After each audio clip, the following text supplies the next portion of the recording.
Hello students, welcome back to my channel. यहाँ आपके सामने है अभ्यास प्रश्न पत्र का सेट क्रमांक 2, जो कि कक्षा 10वीं का गणित विषय का एक प्रैक्टिस पेपर है। इसमें आपके त्रैमासिक परीक्षा के सिलेबस के अकॉर्डिंग मोस्ट इम्पॉर्टेंट क्वेश्चंस जो हैं उनको रखा गया है। इस पार्ट में मैं सारे ऑब्जेक्टिव टाइप क्वेश्चंस को कवर करूंगी एंड नेक्स्ट पार्ट में मैं सारे क्वेश्चंस को कवर करूंगी। तो वीडियो में एंड तक बने रहिए। उसके साथ साथ वीडियो को लाइक और शेयर करना मत भूलिए। चैनल को सब्सक्राइब नहीं किया है तो चैनल को सब्सक्राइब कीजिए और साथ में इस पेपर और सॉल्यूशन का जो PDF है वो आपको डिस्क्रिप्शन बॉक्स से जाके डाउनलोड कर लेना है।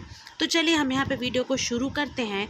और ये जो क्वेश्चंस मैं आपको बता रही हूँ उसके साथ साथ आपको परीक्षा अध्ययन और परीक्षा बोर्ड से भी जो भी और क्वेश्चंस बचते हैं उनकी तैयारी अच्छे से कर लेना है।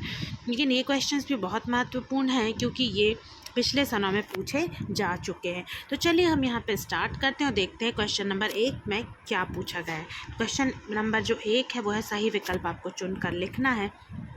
तो क्या है, 14 और 16 का HCF होगा तो यहाँ आंसर हो जाएगा 2। ठीक है। फिर उसके बाद सेकंड क्वेश्चन है, यदि द्विघात बहुपद 2x² ऋण 8x धन 6 के शून्यक अल्फ़ा और बीटा हो तो ए अल्फ़ा धन बीटा का मान क्या होगा।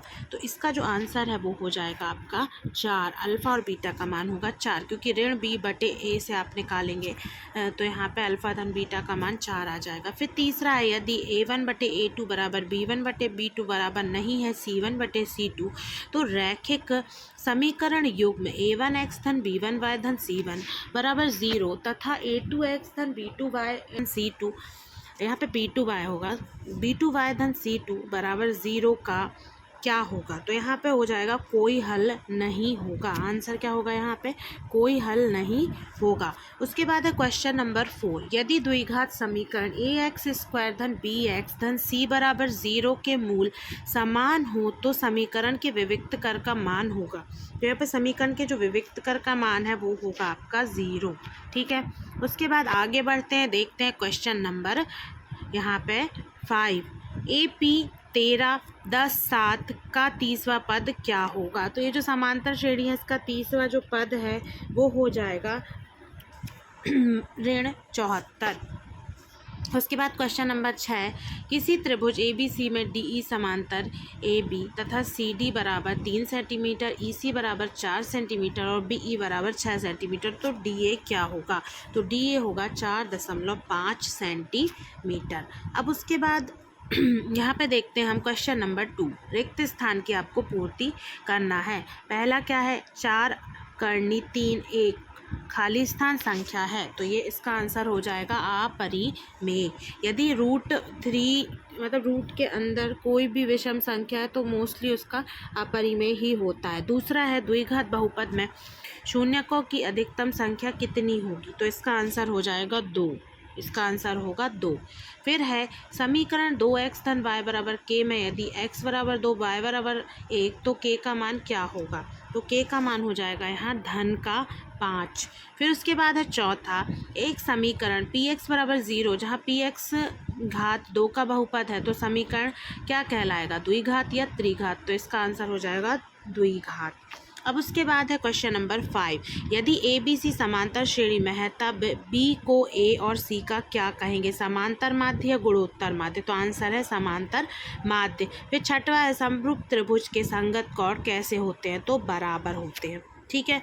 अब उसके बाद फिर हम यहाँ पे आगे बढ़ेंगे और देखेंगे आपको सत्य असत्य लिखना है। प्रश्न क्रमांक 3 में पहला है जिसमें एक प्राकृतिक संख्या का अभाज्य गुणनखंड उसके गुणनखंडों के क्रम को छोड़ते हुए अद्वितीय होता है। तो ये वाला जो क्वेश्चन है उसका आंसर हो जाएगा सत्य। फिर उसके बाद हम देखें क्वेश्चन नंबर 2, ax धन b बराबर 0 एक द्विघात समीकरण है। तो ये क्या हो जाएगा, ये हो जाएगा असत्य क्योंकि घात 2 तो है ही नहीं। फिर उसके बाद हम देखेंगे एक त्रिभुज के 2 कोण एक अन्य त्रिभुज के क्रमशः 2 कोणों के बराबर तो त्रिभुज समरूप होंगे। तो ये जो तीसरा है इसका हो जाएगा सत्य। फिर है 1/√2 एक परिमेय संख्या है तो ये हो जाएगा आपका असत्य। फिर उसके बाद पांचवा है, एक बहुपद PX के शून्यक उन बिंदुओं के एक x निर्देशांक होते हैं जहाँ P एक्स बराबर वाई का ग्राफ एक्स अक्ष को प्रतिच्छेद करता है, तो ये हो जाएगा सत्य, वो एक्स के निर्देशांक ही होते हैं। फिर छठवां है द्विघात समीकरण 2x² ऋण 4x धन 3 बराबर 0 का विविक्त कर 8 है, तो ये गलत होगा क्योंकि इसका विविक्त कर ऋण 8 होगा। ठीक है, तो ये यहाँ पे मैंने सत्य असत पूरे कंप्लीट करवा दिए हैं। अब है क्वेश्चन नंबर 4, सही जोड़ी मिलाइए। 81 और 27 का LCM है, तो इसका आंसर हो जाएगा 81। ठीक है, अब उसके बाद दूसरा है रैखिक बहुपद की घात, तो होगा 1। फिर है रैखिक यानी एक सरल रेखा में है ये बहुपद और इसकी घात कुछ भी नहीं है, सिंगल एक ही है। फिर x धन 2y धन 3 बराबर 0 में यदि x बराबर 0 तो y बराबर कितना होगा, तो y बराबर होगा ऋण 3/2। फिर है द्विघात समीकरण x² ऋण 1 के मूल क्या है, तो होंगे 1 और ऋण 1। फिर समांतर श्रेणी में n बहुपद, तो an बराबर a plus n-1 into D, सभी वर्ग होते हैं तो समरूप। ठीक है, तो ये हो गई आपकी सही जोड़ी खत्म। अब उसके बाद यहाँ पे देखेंगे प्रश्न क्रमांक 5, एक शब्द या फिर एक वाक्य में आपको उत्तर लिखना है।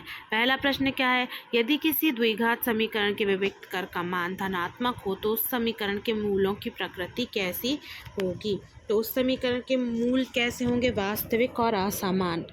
ठीक है, कैसे हो जाएंगे, वास्तविक और असमान। ठीक है, असमान भी होंगे मतलब कि भिन्न है। ठीक है, और साथ में यहाँ पे वास्तविक भी हो जाएंगे। फिर दूसरा है AP 579 डैश डैश डैश 41 में पदों की संख्या कितनी होगी, तो यहाँ पे पदों की संख्या होगी 19। फिर है तीसरा, क्या सभी समद्विबाहु त्रिभुज समरूप होते हैं, तो नहीं, सभी समद्विबाहु त्रिभुज समरूप नहीं होते। चौथा है द्विघात बहुपद x² धन 7x धन 10 के शून्यकों का योग यहाँ पे लिखिए, तो शून्यकों का योग कितना होगा, चौथे का आंसर यहाँ पे हो जाएगा आपका ऋण 7। उसके बाद क्वेश्चन नंबर 5, रैखिक समीकरण y बराबर mx धन c में यदि x बराबर ऋण 2 y बराबर 5 हो तो m का मान क्या होगा, तो यहाँ पे पाँचवें का आंसर हो जाएगा m का मान होगा ऋण 1। ठीक है, उसके बाद फिर छठवें में क्या है, संख्या 5005 के अभाज्य गुणनखंड लिखिए, तो अभाज्य गुणनखंड क्या होंगे, यहाँ पे अभाज्य गुणनखंड हो जाएंगे, तो ये हो जाएंगे आपके 5, यहाँ पे लिख देती हूँ मैं ताकि आपको क्लियर रहे, 5, 7, 11 और 13। ठीक है, 5, 7, 11 और 13 जो है वो 5005 के अभाज्य गुणनखंड होंगे। अब उसके बाद फिर यहाँ पे ये जो क्वेश्चंस है वो सारे कंप्लीट हो गए ऑब्जेक्टिव टाइप के। अब नेक्स्ट पार्ट में मैं आपको कवर करवाने वाली हूँ सारे इस पेपर सेट के जो क्वेश्चंस हैं उनको, तो वीडियो को देखना मत भूलिए, साथ में लाइक और शेयर ज़रूर करें। Thanks for watching this video.